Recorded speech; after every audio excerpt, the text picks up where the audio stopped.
that meeting with the South Korean president might be awkward. Newly surfaced Pentagon documents allege the U.S. is spying on South Korean leaders along with other allies. They suggest U.S. spy agencies learned of reservations that South Korean officials had about sending lethal weapons that could ultimately end up in Ukraine. South Korea downplaying the papers, but could maybe possibly place a strain on our friendship with a key ally. Joining us now, Laura Ballman, a former CIA operations officer who served undercover for many years. Laura, you understand the delicacies here and the intricacies of this relationship. What kind of impact could these leaked documents have on our relationship with South Korea? Good morning. The timing's awkward, that's clear. But I think of it as you're on the edge of your 70th wedding anniversary and you find out your spouse has been reading your diary. No one's walking away from that. And that's the situation here. I love that you said it this way. This sounds so much nicer and friendlier than the way that we could have described it. But I mean, is this trip partially damage control? You know, to make sure that, you cozy up to the offended spouse or the awkward relationship that you might have to repair a bit? No, this isn't damage control. This visit has been in the planning for a very long time. But we have two things at stake. One, trade. South Korea and the U.S. have extensive mutual trade needs. We trade about $277 billion a year. And then there's the mutual military interest. We both want to contain any North Korean nuclear activity. So we also are both concerned about China's activities in the international system. And then finally, we're both democracies that support Ukraine. Obviously, each of our nations needs to decide to what extent and in what way exactly we will support Ukraine.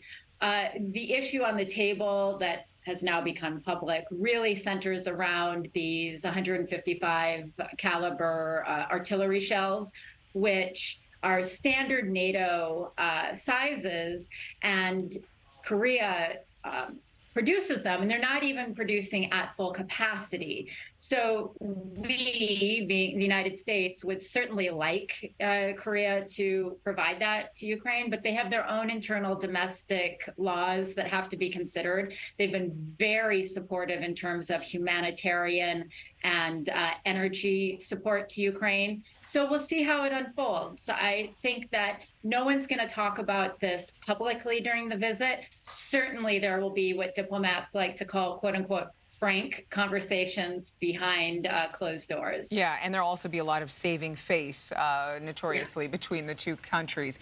House Foreign Affairs Committee Chair, Texas Republican Congressman Mike McCall, he recently described U.S. surveillance of our allies as a, quote, little kept secret, and claimed that they do the same to us. I would think that this is a very well-known strategy. Why is it being made such a big deal? Why now? Yes, it is part of how statecraft is conducted. Ronald Reagan may have said it in a slightly different context, but his quote, to trust but verify, stands. Look, every single nation state that wants an advantage in terms of information. It wants to know what people are saying behind closed doors, and that's to inform better decision making. It often sounds nefarious, but often it's simply to understand the landscape in all of its nooks and crannies.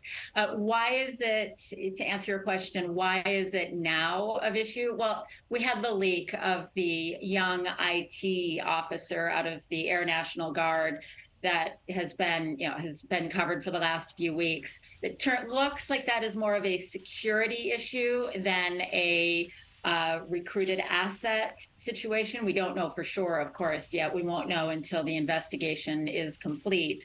But that's why it's been out in the open. Yeah, it's just been a hot mess. Laura Ballman, thank you very much. Thank you for watching. Go to newsnationnow.com to find NewsNation on your television provider. And don't forget to click the red subscribe button below to get more of NewsNation's fact-driven, unbiased coverage.